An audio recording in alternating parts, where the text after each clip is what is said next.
Gujarat police in action. District reporter C1 news Idris Ahmad की report के मुताबिक गुजरात पुलिस ने मुख्तलिफ कार्रवाइयों के दौरान 3 मुलजिमान गिरफ्तार कर लिए। 4 किलोग्राम से ज़ायद चर्स बरामद। मुकदमा दर्ज। DPO गुजरात सैयद गजनफर अली शाह की हिदायत पर जिले भर में जराइम पेशा अफराद के खिलाफ कार्रवाइयाँ तेजी से जारी।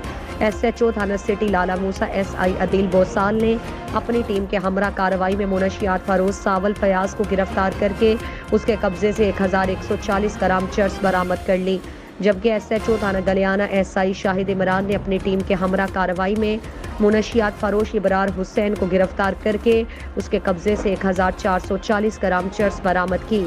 थाना ककराली पुलिस ने इंस्पेक्टर बिशारत अहमद की सरबराही में कार्रवाई करते हुए मुनशियात फरोश तबस्सुम शहजाद को रंगे हाथों गिरफ्तार करके उसके कब्जे से 1510 ग्राम चर्स बरामद की।